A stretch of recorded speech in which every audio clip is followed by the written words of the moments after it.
Diego mag-iyak. Ibigay mo yung mga barbecue dyan.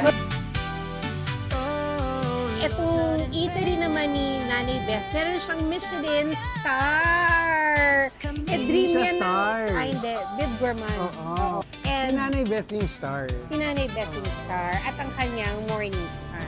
Ang lit-lit yung karinderya namin, nakikita nyo naman po. Opo. Bakit nakuha kami ni Michelin? Kaya ang number one, pasasalamat ko lahat kay Lord. May kwento ako, sobrang saya. Halika dito, wag ka nang mahiya. Dito tayo, tawa lang na. Hello everyone! Happy Sunday! Sunday na ba? Yes! It's Sunday! It's Sunday! It's Sunday! Fun day! Matagal kong iniintay itong ano na to, itong episode na to, na magawa natin. Kasi, ang dami kong narinig na maganda about this. Guys, as you can see, andito tayo sa Morning Sun Eatery! And we're ready to eat! Anak, ito ang may-ari, si Nanay Beth. Si Nanay Beth is isang Ilocano. Tapos ang nangyari is nag-OFW siya. And then sabi niya, uwi na lang ako ng Pilipinas. Nung uwi siya ng Pilipinas, nagtayo siya ng konting maliit na karinderya, ganyan. Tapos luluto siya, yung pinaka-ano sa kanya, kilalang pagkain is yung dinakdakan. Is a favorite. Sarap daw yun. Oo, Ilocano dish. Tapos, marami pa. Eh, gusto kong matikman lahat ng food. Lahat. Oo, lahat. Game na. Tsaka gusto kong malaman yung story ni Nanay Beth kasi, syempre, iba pa rin talaga pag nandito ka sa sarili nating ating bansa. Di ba? Yes. Sariling atin.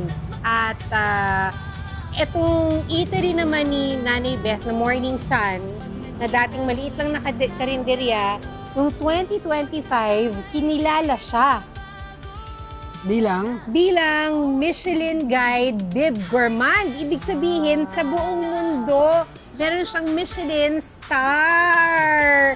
Dream siya yan star. Ay, hindi. Bib Gourmand. Oo, Bib May Gourmand. Bib Gourmand siya. Parang star na rin, hindi ba? Kasi star na si Nanay Beth. Si And Nanay Beth yung star. si Nanay Beth yung star at ang kanyang morning sun. So,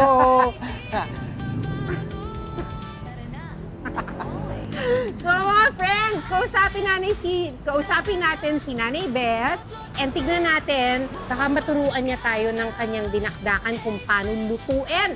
Nako, yung award-winning niyang dinakdakan. Okay? Baka wala nang pumunta dito pag tinuro natin sa mga manonood. Secret lang natin. Sabihin natin kay Nanay Beth, secret lang ituro mo sa akin. Yan. O sige mga friends, samahan niyo kami sa loob ng Morning Sun Eatery.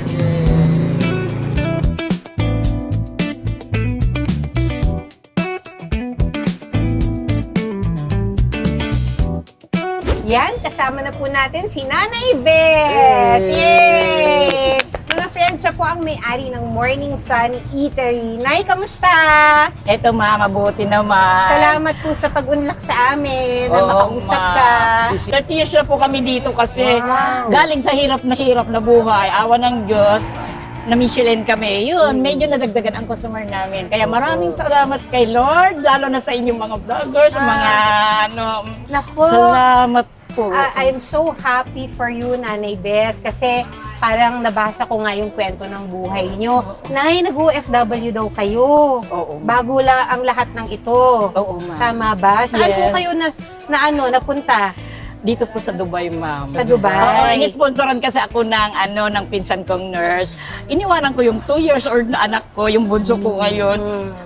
Nag-alaga ako ng ibang Bata. Kasi meron manong buhay, ma'am, doon sa La Union noon pero hanggang ngayon pa rin, pero medyo okay nang binigyan ng God sa akin. Opo. So, ilang taon kayo sa Dubai? Bali, 4 Nagstay? years lang, 4 ma'am. years kayo doon. Mm-mm.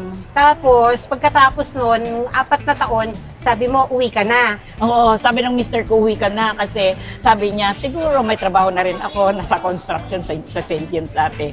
Siguro, para magsama-sama na rin tayo, sabi niya ganun sa akin.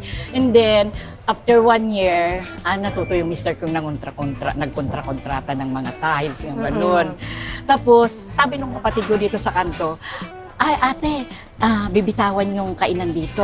Kaya mo bang humawak? Sabi niya sa akin, sige, try natin, kunin natin. Sabi ko, yun na nag-start, ma'am. Wow. Start sa maliit, hanggang gumanyan ng malaki-laki. Talaga.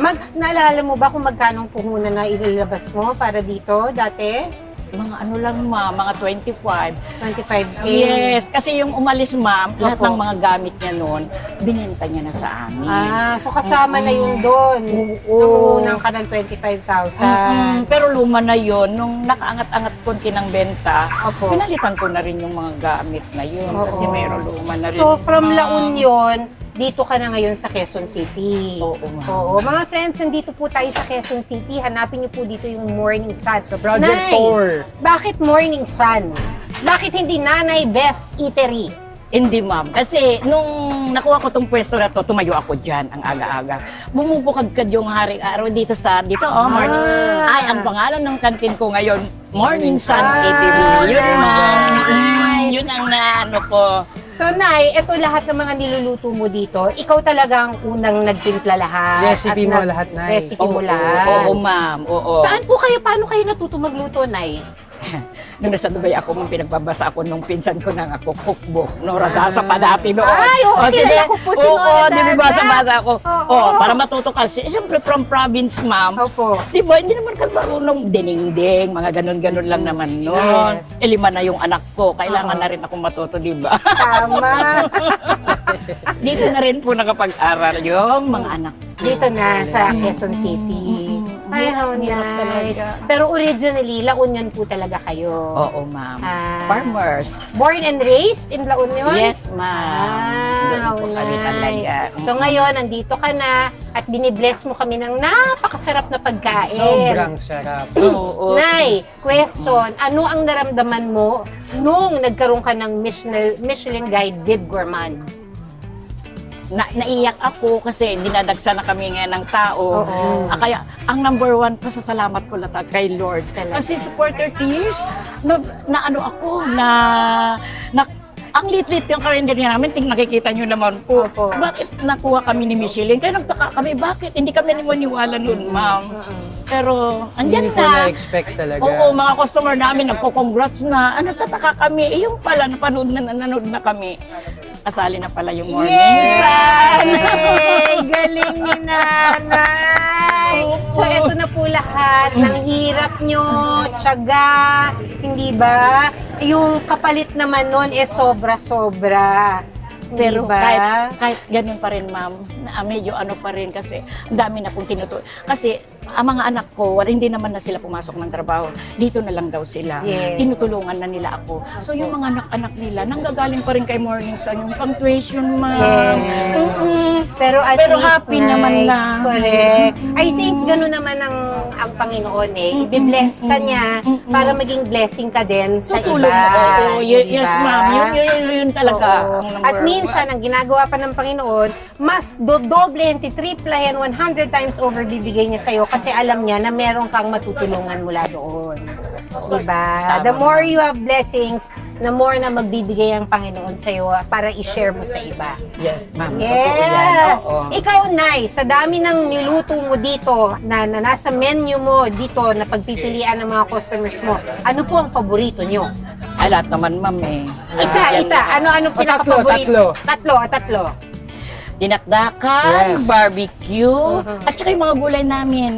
May salad na talong kami. Wow! Yan ang hindi nawawala sa amin. Ang sarap! Kasi yan ang ino-order sa amin, terno daw ng mga inihaw. Yes. Mga barbecue. Ang sarap. Oo. So, Nay, papasukin nyo ba kami sa loob para naman medyo makatulong naman kami ni Diego ng mga ilang kung paano sa inyo? Halika, ma'am. Tara, Hey. Kaya ni Diego mag-ihaw siguro.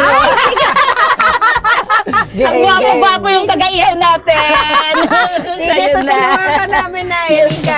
Excuse me po. Alis dyan, magluluto sila. Ma'am, pasensya na po. Ay, okay lang po. Saan po Pinagtyagaan ba namin. mag-iihaw? Doon. So kami na po ni Diego mag-iihaw. Ibigay mo yung mga barbecue dyan. Tingnan niya, man, Ay, promise, hindi ihaw sabay tikim. okay. Kahit Ilan ang tikman nyo dyan?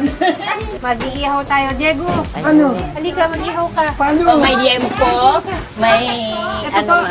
may liempo. May Ihaw, barbecue. ganyan lang. Iikot. Ayan. Order doon. Sige na. Mag-iihaw ako dito. Okay. Doon ka. Patulong ka kay nanay. Sige Para po. hindi tayo nakakadistorbo sa customer. Oo. Ayan. Order po. Ay, ang ganda, oh. Ay, ang ganda. Ang ganda. Ayan po. Nahiya. Ayan. Ang lechon kawali. Langka. Langka. Okay. One langka. Sige na, bigay mo na yung bangos. Ayan, pwede na po yan, kuya. Ayan, ang saya naman dito. Isang buong pamilya po kayo, ano? Oh, ma'am.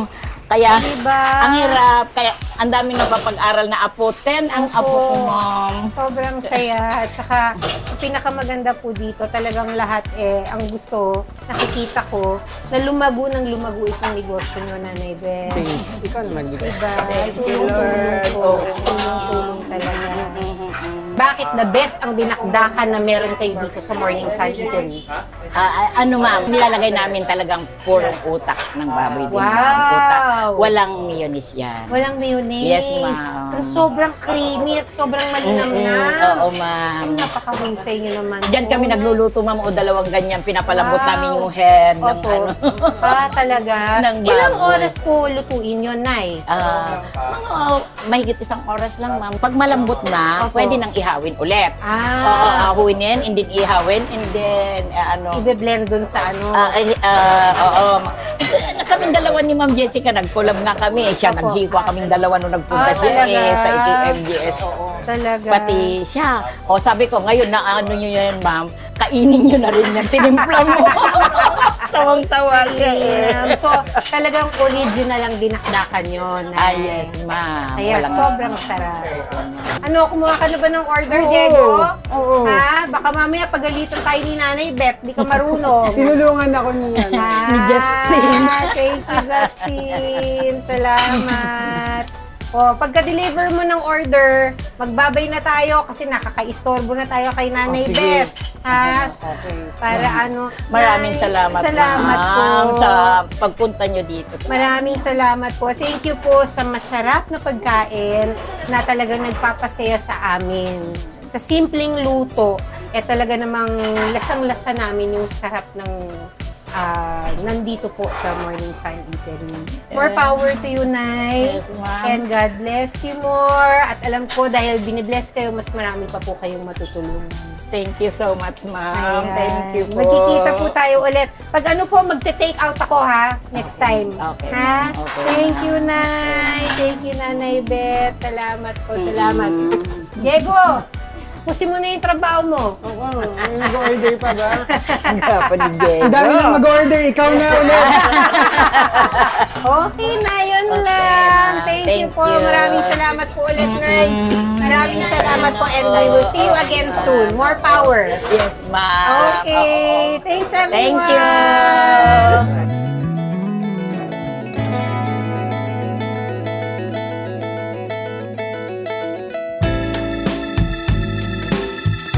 Famous din siya.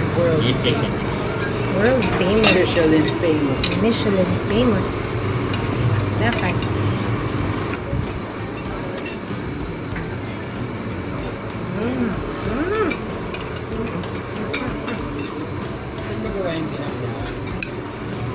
Barbecue.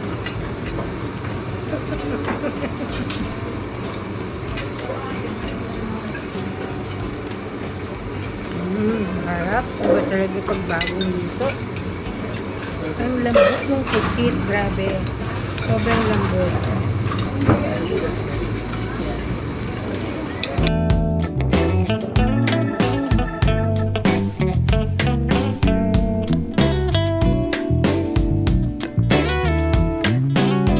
Grabe, sobrang sarap. Ang sarap. Alam ko nakain na lang. Ang dami ganyan. Kumain ako ng, guys, kumain ako ng dinakdakan. Kumain ako ng barbecue. Tapos yung Pusit. pusit, Gulay. yung pakbet ba? Pakbet. Tapos yung tortang, yung hindi, yung insaladang talong. Grabe. At saka yung sinuglaw, yung sabaw, ay grabe ang sarap. Grabe. Sobrang sarap. Kaya hindi po nakakapagtaka na talagang meron silang Michelin Guide Bib Gourmand na talaga namang nakaka-proud na ang sariling atin na nabigyan ng ganun, hindi ba? Yes. What was your favorite? The barbecue. Ang sarap ng Barbecue. Sarap ng talaga. barbecue, no? Naka-5 ata ako. Oo nga, nakita ko. Ako naman nakatatlo yata. 3 stick ako ng barbecue. Tapos ang sarap ng ensaladang talong. Grabe. Alam mo, anak talaga yung mga ganito. Di ba nakaka-inspire? Super. Kasi si nanay, kagaya niyan, meron siyang, sabi niya, marami siyang anak, hindi ba? And then, sinubukan din naman niyang mag-abroad.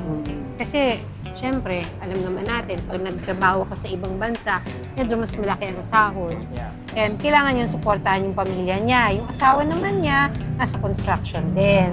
So, I think it's it's about right na kung ano yung binigay sa'yo na talento ng Panginoon, yun ang talagang gamitin mo.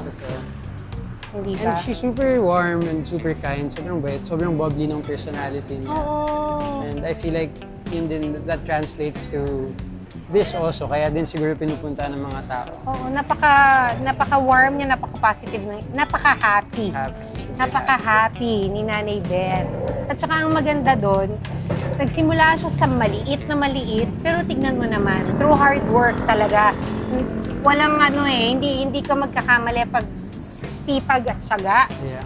Tapos lalo na yung ang sarap niya magluto. Sana dati ko pa nakilala si Oo Nanay nga. Beth, di ba? Pero sa inyo pong lahat, sa ating mga friends dyan, daan po kayo dito sa Morning Sun Eatery. Nako, napakasarap Must po. try. Must try. Talaga, hindi po nagkamali ang Michelin na bigyan sila ng ganong klaseng honor. Hindi ba? So, kaya dun sa mga nagsisimula pa lang, na may mga maliliit na karinderya, go, go, go! Oh. Kasi, Kayang-kaya. kayang-kaya. Be inspired by Nanay Beth na nagsimula sa maliit pero tignan nyo naman ngayon. Talagang pinipilahan siya. Sobra. Anong oras na pero ang dami pa ring tao nakapila nandun pa rin nakapila yung mga tao sa kanya para mag-order. So, just do it, ika Just nga. do it. Yes. Just do it. Not sponsored. Not sponsored, but just do it.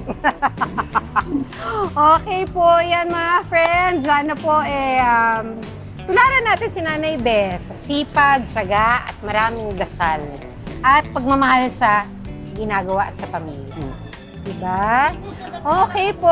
Maraming salamat for joining us again today. And we hope to see you in our next episode. See you guys. Esipode. Esipode. Ikaw na magsabi nung huli. Dahil sa Lot Lot and Friends, may kwentuhan, may tawanan, at may Samahan! Bye, guys!